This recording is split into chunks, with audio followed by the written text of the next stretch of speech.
Lugupeetud auditoorium, te olete kuulnud täna mitmeid edukaid üldistusi ja mina oma ettekandes püüan jääda väga konkreetsesse võtmesse ja võib-olla saatuse tahtel olen situatsioonis, kus need tööd on olnud ka nii-öelda laual.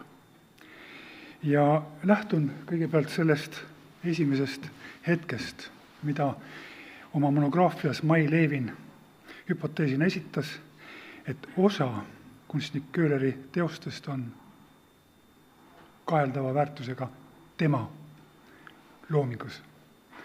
Ja isegi mitmel leheküljel oli toodud mitmed eksemplarid, mille tõttu ma paningi oma ettekande pealkirjaks Köhler versus Köhler. Üks maal viljalõikajad, mis töölaual olles, aga ka Kunstimuuseumi Kumu püsiekspeditsioonis on selleks lähteks ja võrdluses saan teda siis käsitleda mõne teise näitega.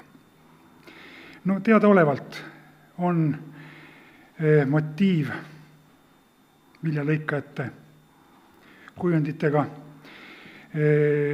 olnud Venemaa keisrite palees erikohal, kus mitmete rahvuste riietuses ja töötegevuses kompositsioonid olid näidatud, kas meeleolu jaoks või nii-öelda maa peale toomiseks nendes kõrgkihi toimingutes. Ja väga üllatav on näha Eestimaa küla põllu tegevust ühel niisugusel kompositsioonil. Ja võib-olla siis kõigepealt Mai Levini mõned küsimärgi alla pandud teoste näited, nii vennaportree, Itaalia maastikud, mitmed, millest üks on ka nüüd mitte sellest kaheldavast, vaid üks näide Köhlerile omistatud maastikust on Kõrvalmaja galeriis esitletud. Ja veel mitmed tööd portree näidetel ja ka žanristeenis ema haige lapsega näiteks, mille on Mai Levin küsimustikuga varustanud, kas on meistri käekirja tunnused olemas või mitte. Aga nendest käesolevas ettekandes lähen ümber ja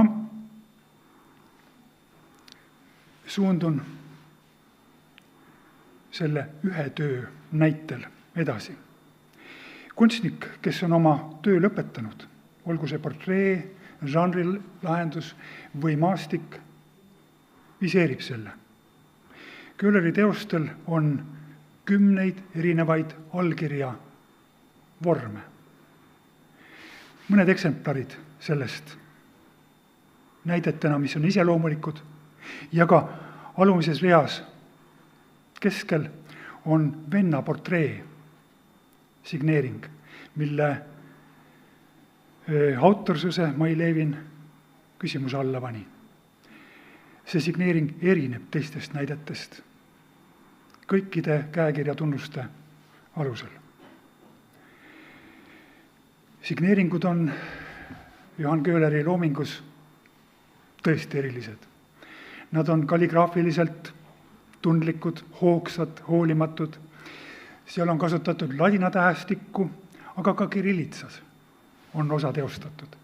Ja rääkimata päritolu kohast ehk identifitseerivast elemendist, Viljandi nimest, mille üks keskseid tähti on puhas ladina I.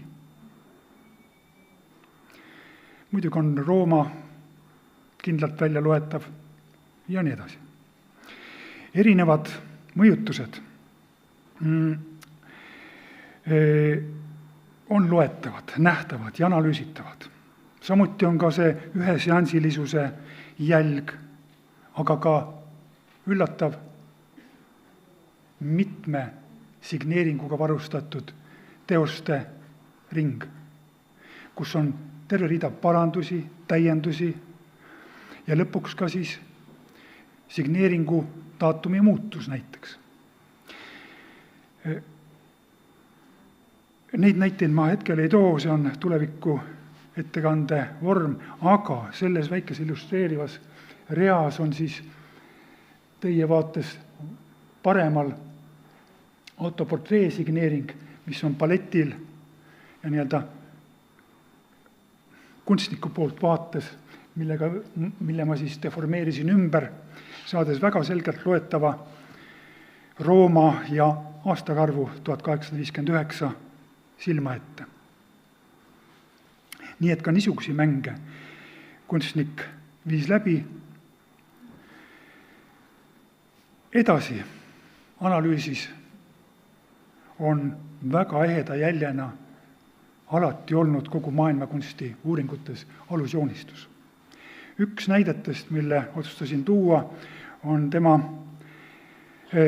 alles mõned aastad tagasi avalikkuse ette toodud Hiiu saare talupoeg kirvega, mille alusjoonistuses avanes ka nii-öelda murumüts. Ma loodan, et selles infrapuna uuringus on see ilusasti nähtav. Selle maali kompositsioon on vaieldamatult tehtud eskiisi alusel, seal on ülekandmise jäljed, väga täpne alusjoonistus ja puhastatud, komponeeritud alusjoonistus. Alusjoonistusest edasi rääkides valisin ühe väikese buketi nendest eristuvate tunnustega portreedest. Aleksander III portree näiteks, kus on vaieldamatult eskiisi, tõenäoliselt lühiajalise eskiisi, puhastuse, ülekande jäljed maali alusele kantud.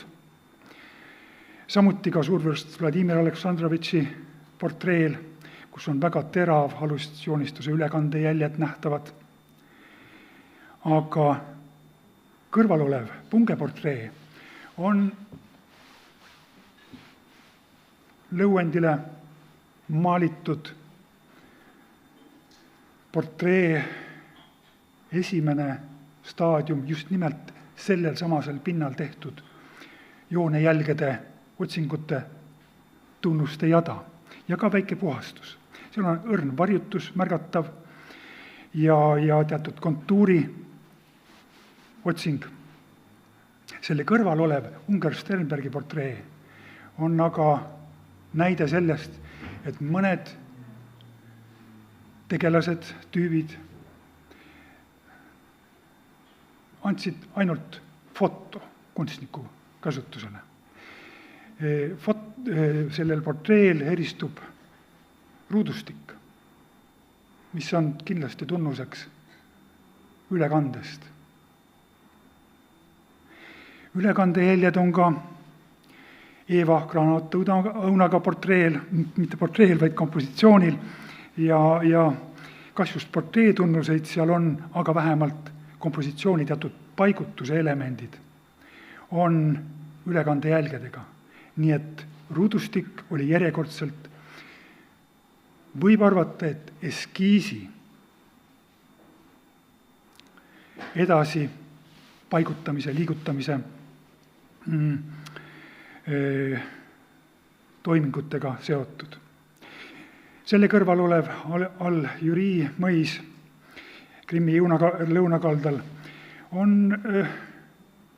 näide ka kunstniku niisugusest ettevalmistusest, sest käidi sageli ju looduses nii joonistamas kui maalimas.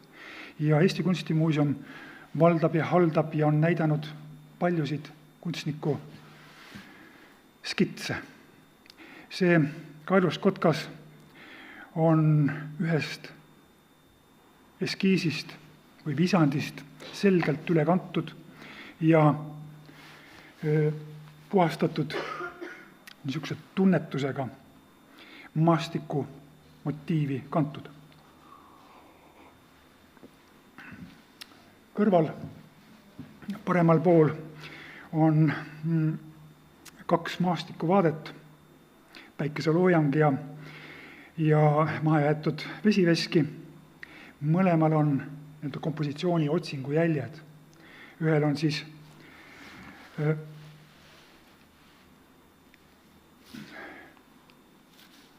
silmapiiri, vabandust,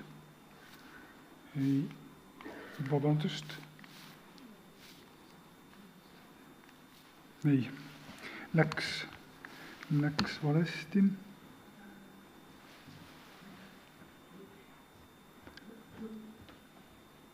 Nii, palun natuke abi.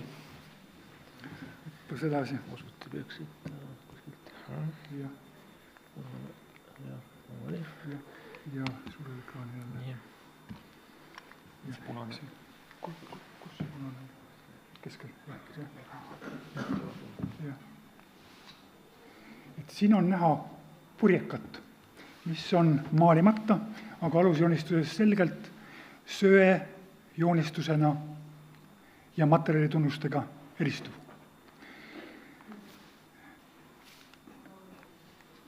Paremal on jälle väga visandlikud, niisugused mänglevad, märgistatud puuokste markeeringud. Niisiis lai diapasoon ettevalmistusest ja töötlustest, mis on alusjoonistuses ka samuti iseloomulik kunstniku käekirjale. Hoides nüüd aega kokku, ma hüppan sellest slaidist üle, sest need tunnused sai eelmise slaidiga juba markeeritud. Neid on mitmeid ja nad on kõik kindlaks tehtud ja nii kuiva kui ka pintsli joonistuse vormis, nii otsiva töise kui ka erineva tunnetusliku dünaamikaga teostuses.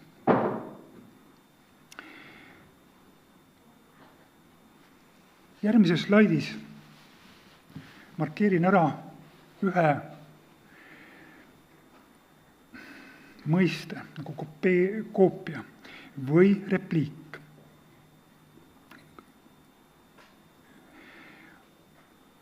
Tunnustatud kunstnike loomingut kopeeriti. Õppeeesmärkidel kindlasti, aga ka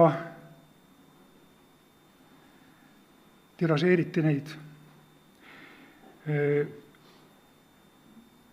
Teine nähtus on repliigi vorm. Ja Johan Köhleri loomingust on mitmeid väga ehedaid näiteid repliikidest ehk siis teostatud kunstniku enda käega ja signeeringutega motiividest, mis on kunstiturul või kellelegi olnud meeldivad. Itaalia tütarlaps on üks nendest, mille siin soovisin esitleda. 3. Petroskoi muuseumis olev sama motiiv jäi kahjuks kätte saamata, sellepärast et sõja alguses nad keeldusid seda välja saatmast, kuigi oli isegi hind kokku lepitud.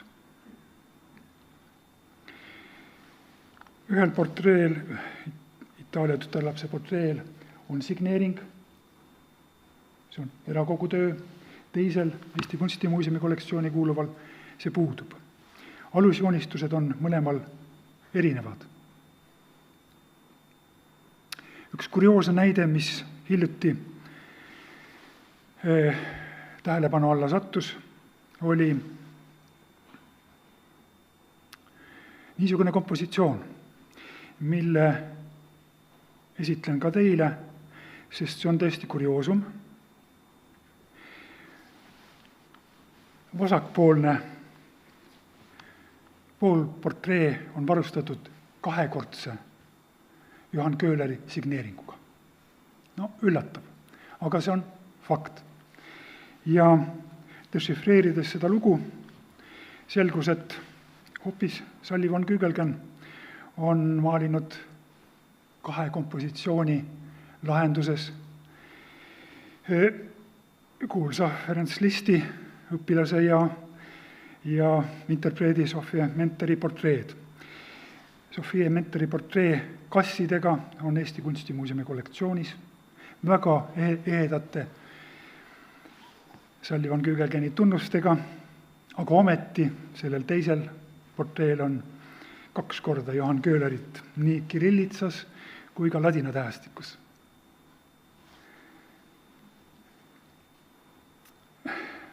Jõuliselt ära märgitud. Nii, lõpuks siis selle teema aluse juurde. Eesti Kunstimuuseumis on 4 motiivi viljalõikajatest. Püsiekspositsioonis on olnud aastaid ekspositsiooni Köhleri saalis, Johann Köhleri koopiaks nimetatud viljalõikaja. Fondides on hoiul Maybachi rukkilõikajatest 2 tööd ja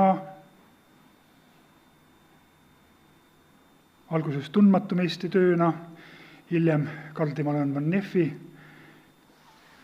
tööna Eesti naise rahvariietes rukkilõikajad. Püsiekspositsioonis oleval tööl on viljalõikajatel nii signeering kui ka pitsat tagaküljel. Karl Timoleon von Neffile omistatud tööl on tagaküljel ainult 1 pitsat. Ekspositsioonitöö viljalõikajad on 1863. aasta signeeringu markeeringuga seisva tütarlapse paremale poole jääval varjus oleval müüritise kivil.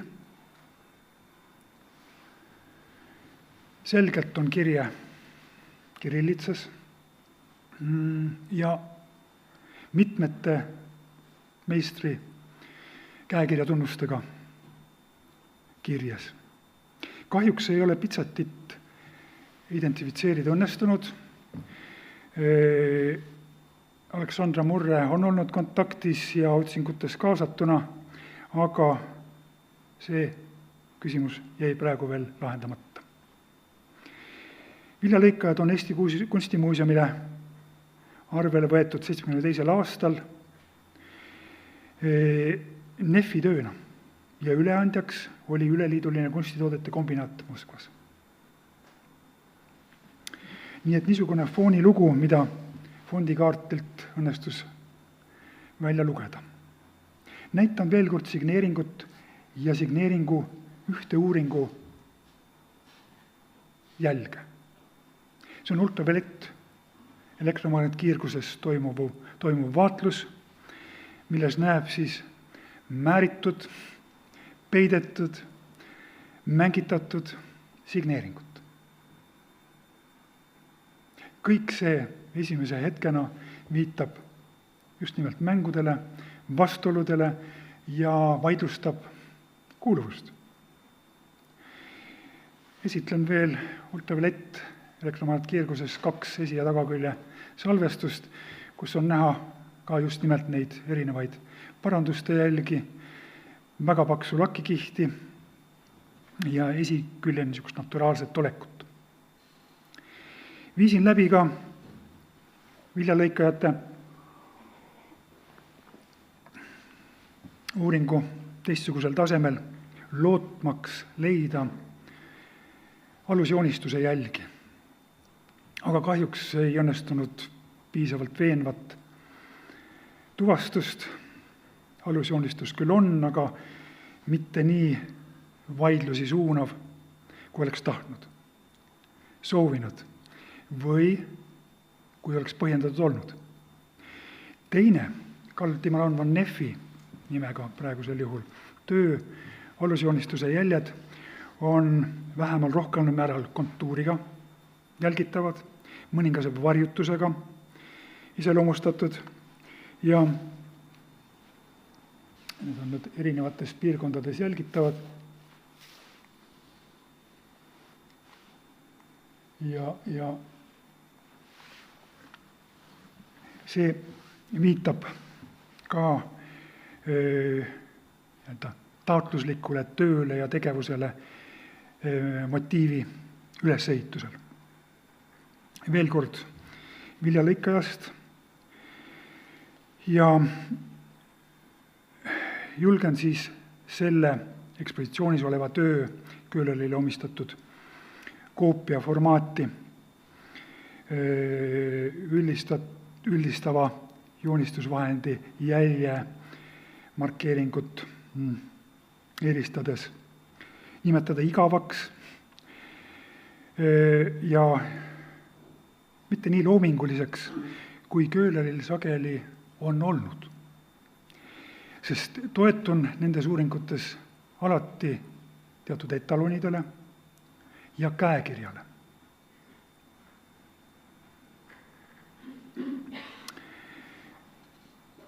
Neffile omistatud teose puhul on see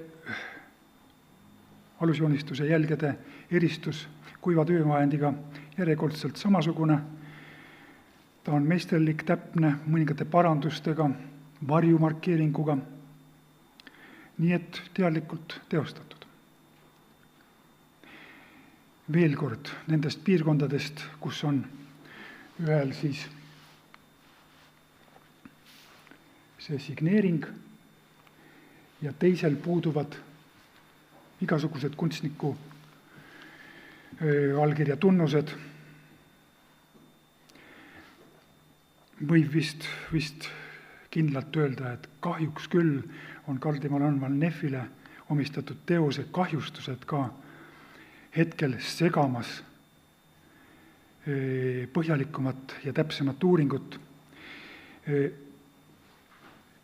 See maal sattus minu töölauale selle tõttu, et kellegi tundmatu varasema konservaatori tööjäljed kahjustustena on niivõrd julmad. Maalil on põletusjäljed,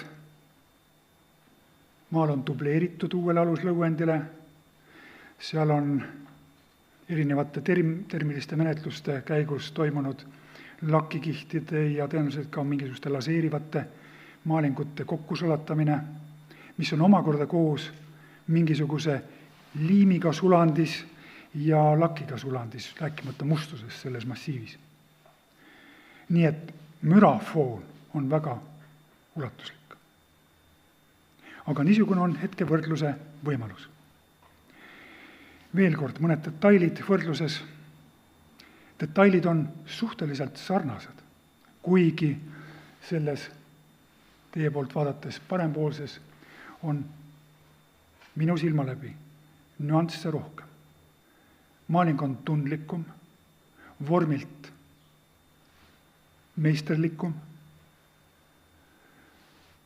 mitte orienteeritud kellegi kopeerivale jäljendamisele, võib-olla isegi tundeta jäljendamisele, julgeks öelda. Aga see parempoolne on tunnetuslikult täpne ja natuke isegi hell. Samuti on ka teised detailid.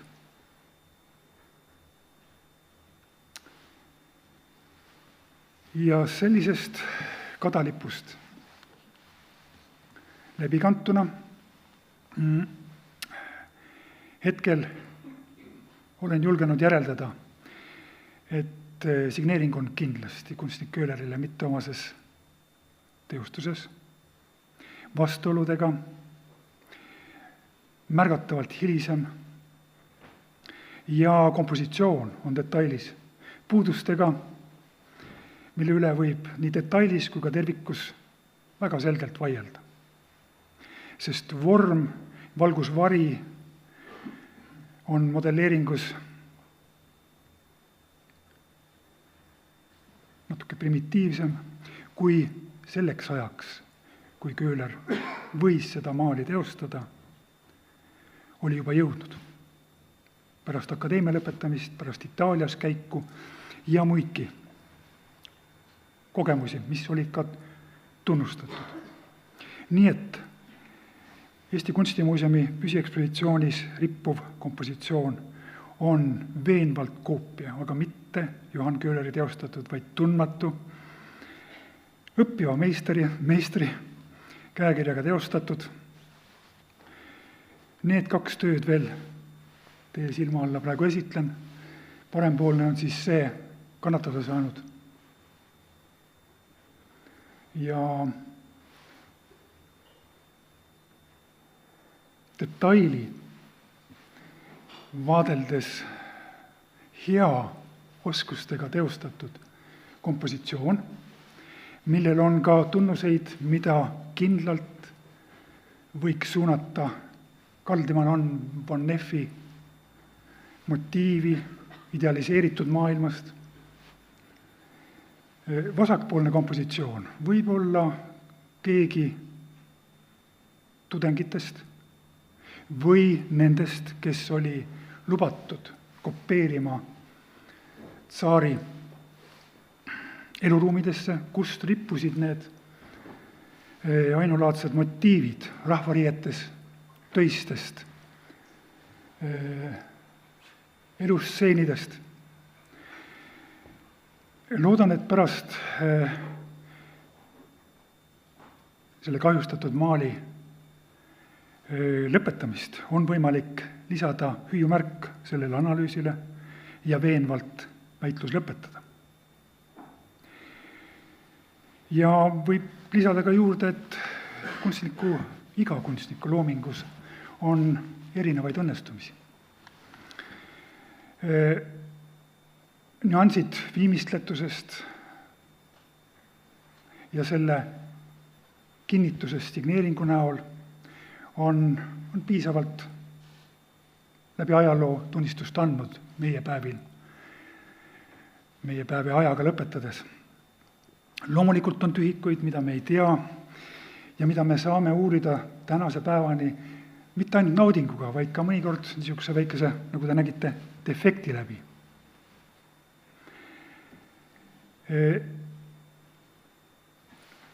Tänan.